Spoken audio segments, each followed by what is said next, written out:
Hello students, good morning. Welcome to EVS lecture. Today we have to start grade 5 lesson number 12 food for all second part fertilizers. If the same crops are grown repeatedly in a field, the fertility of soil decreases. अगर हमने एक ही type का crop हमारी जमीन में लिया तो हमारी जमीन की फर्टिलिटी उपजाऊपन जो है कम हो जाता है. Then we have to add fertilisers to the soil restore its productivity.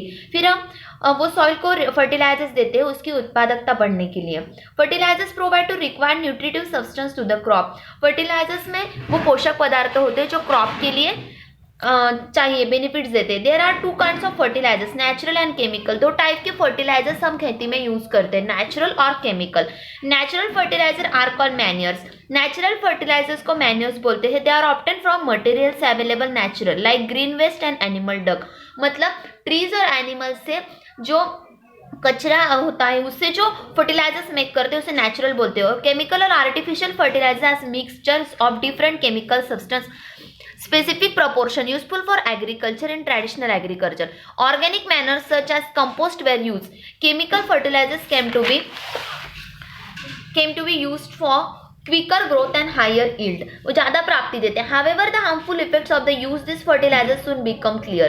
Though overuse chemical fertilizers lead accumulations extensive chemical in the soil. This lower fertility of the soil and reduce the productivity. ज़्यादा fertiliser use करने पे, उनका संचय होने पे soil की जो productivity है वो कम हो जाती है. Over watering makes land saline and follow. ज़्यादा पानी देने से जमीन जो है नमकीन और परती हो जाती. This seen be especially in the parts where water available in plenty. जिस जमीन के पास ज़्यादा पानी अवेलेबल होता है, उसकी जमीन के पास अगर डैम हो, रिवर हो तो ज़्यादा पानी मिल जाता है जमीन को. If land become saline and follow, इसलिए ज़्यादा पानी की वजह से वो सलाइन और फैलो हो जाती है. It has to be tested find out which substance it lack. The fertility can be restored by adding this substance. It is costly and time-consuming procedure. Therefore, it is a better avoid excessive use of fertilizer and water. इससे better है कि हम जमीन के लिए ज़्यादा fertiliser और पानी ना यूज करें. जितना चाहिए उतना ही पानी यूज करें. Protection of crops. क्रॉप्स का प्रोटेक्शन कैसे कर सकते हैं? Diseases and pest attack can damage crops in field. As a remedy, उसका निदान कैसे करें? इंसेक्टिसाइड्स एंड पेस्टिसाइड्स, कीटनाशक यूज करके. Or spread on crop certain chemical or rub on the seeds before sowing. मतलब जो बीज होते हैं उसके ऊपर अगर हम कीटनाशक डाल दें सोइंग करने से पहले तो क्रॉप्स का प्रोटेक्शन होता है. Storage of grain. Storing the harvested crop safely is as important as increasing the production. What steps are taken for this purposes? The grain is dried, उसको सुखाने हैं बीज को. इन द सेम सन में filled in the sac, फिर बोरी में भरने. The sack are then soaked in the house और आफ्टर सेलिंग वाटर हाउसेस और shop. Store grain can be damage. जो हम सैक में ग्रेन घर पे स्टोर करके रखते हैं वो डैमेज हो जाते हैं माइस, रैट्स एंड इंसेक्ट्स की वजह से. Spoil the grain great extent. Also if the grain is stored in a closed end dam space, it catches fungus and become unfit for eating. So क्या होता है? to prevent such damage by pest, chemicals are spread at the place storage or around it. जहाँ पे हम उसको storage कर रहे हैं वो जगह पे हम थोड़े से केमिकल्स डाल दें. Neem leaves are mixed with the grain. और नीम लीव्स को है वो कुछ हानिकारक नहीं होती बॉडी के लिए, इसलिए उसको सुखा के भी हम ग्रेन में डाल के वो बोरी भर सकते हैं. Some protective chemicals that can be mix with the grain are also available in the market. Their smell repels insects. Storage places are always kept dry and airy, prevent fungus information. जहाँ पे ज़्यादा हवा आती है उस जगह पे हम उसको स्टोरेज करके रखें. और कुछ केमिकल्स भी मिलते हैं, इंजेक्शंस मिलते हैं जो मम्मी डालती है. जब वो हम बहुत सारे गेहूँ लेके रखते हैं घर में, उसको बोरी में भर के रखते हैं, तब मम्मी उसमें इंजेक्शन डालती है. उसके स्मेल की वजह से वहाँ पे इंसेक्ट्स आते नहीं हैं.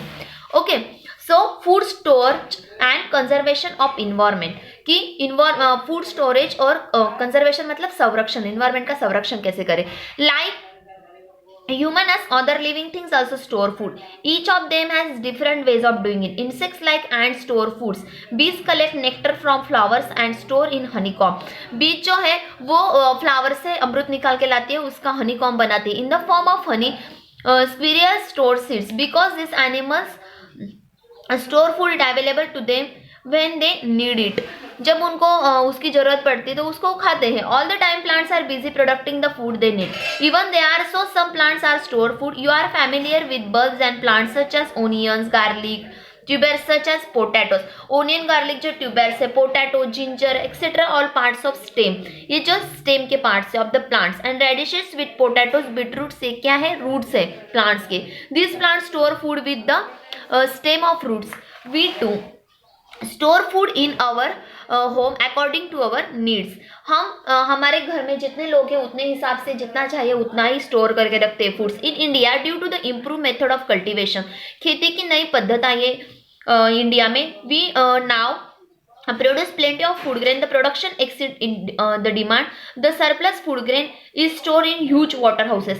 हम ज़्यादातर स्टोर करके रखते हैं फूड्स ग्रेन को, फूड्स को। क्यों? Sometime production is affected by the disaster such as floods, क्योंकि बाढ़ आ सकती है, ड्रॉट सूखा पड़ जाता है बारिश नहीं आने की वजह से, साइक्लोन चक्रवात आ जाता है, हेलस्टॉर्म आ जाता है। एट सच टाइम्स स्टोर, ये जो आपत्ति आती है उस टाइम पे जो स्टोर सरप्लस ग्रेन है, अधिशेष अनाज है, उसका यूज हम लोगों के लिए करते हैं। इसको जो है डिजास्टर मैनेजमेंट बोल सकते हैं। जब भूकंप आता है उस टाइम पे भी वो सरप्लस ग्रेन हम खाते हैं। द ग्रीन रिवॉल्यूशन, जैसे कि आज की स्थिति में कोरोना आया था तो लोगों को राशन जो था वो सरप्लस ग्रेन का राशन लोगों को मिल रहा था मुफ्त में। ऐसे the green revolution, today our country is self reliant, अभी हमारा जो देश है वो आत्मनिर्भर होते जा रहा है। Far as production of food grain is conserve, क्योंकि जो प्रोडक्शन है फूड ग्रेन का वो बढ़ता ही जा रहा है। We also able to export the surplus grain, और वो हम स्टोरेज करके रख रहे हैं। The tremendous increases food grain production in our country was achieve during the green revolution, इसीलिए हमारे कंट्री ने ग्रीन रिवॉल्यूशन जो अचीव कर लिया है। It was brought about by the joint efforts of scientist, people working from the spread farmers. वे जो scientist है काम कर रहे हैं और उनका साइंस जो है फार्मर्स के लिए बहुत यूजफुल हो रहा है। The credit for the research that the led to improvement in the seeds, wheat and rice that result in the green revolution in India goes to Dr. M.S. Swaminathan. इसका श्रेय जो डॉक्टर M.S. स्वामीनाथन को जाता है। Food security, food is a basic need, food जो है सबकी basic need है। Many countries have made laws of insure that every person get sufficient food according to the need. सब कंट्रीज में ये लॉ है कि जितने लोग हैं उतने लोगों को जितना चाहिए उतना खाना मिले। This laws are knows as food security law, इसको फूड सिक्योरिटी लॉ बोलते हैं। In 2013 our country to enact the food security law, 2013 में हमारे कंट्री में भी वो लॉ लाया गया। It has made be possible to fight the ill like malnutrition, हम कुपोषण से, भूखमरी से, स्टारवेशन मतलब कि भूखमरी से हम लड़ सकें। Death due to the hunger, भूखे लोगों की डेथ ना हो। Agriculture assistance program, through this program farmers are given proper information and guidance about the latest technology. ये प्रोग्राम में फार्मर को लेटेस्ट टेक्नोलॉजी का गाइडेंस मिलता है। इरिगेशन फैसिलिटीज, सिंचाई की फैसिलिटीज मिलती है। इंप्रूव सीड्स, अच्छे सीड्स मिलते हैं। यूज ऑफ फर्टिलाइजर्स, कौन से फर्टिलाइजर्स पेस्टिसाइड्स खेती में यूज करें इसका गाइडेंस मिलता है। They can also get weather forecast and other agriculture related information from this assistant centre. उसके जो है अलग अलग जगह पर अलग अलग सेंटर्स है कि सारे देश के जितने फार्मर है उतने फार्मर को टेक्नोलॉजी के बारे में पता चले। और farmer asking information from agriculture assistance centre, अभी उसके जो सेंटर इतने खुल गए हैं कि फार्मर अभी डायरेक्टली फोन पे वो नंबर यूज करके भी बात कर सके, गाइडेंस ले सकता है। In additional agriculture school have also been start for farmer, और फार्मर्स के लिए ऐसे एडिशनल स्कूल भी हमारे देश में चालू किए गए हैं। Members of farmers family can be learn about new technology at the school, family का कोई भी मेंबर वो स्कूल ज्वाइन करके न्यू टेक्नोलॉजी स्कूल में जाके सीख सकता है। Agriculture products marketing committees to hold exhibition to for farmers, the agriculture department of the government, agriculture universities, televisions, newspaper and various periodicals work of the spread of modern method for agriculture. Now it is possible for our farmers to use this modern method in increased production, और सब farmers को अभी ये useful हो रहा है और वो यूज कर रहे हैं सब टेक्नोलॉजी का। The whole country benefits from this efforts, और पूरे कंट्री को इसका जो है बेनिफिट मिल रहा है। So students, it is a very very important lesson for food for all. You read all lesson very correctly and right all dictation on your notebook.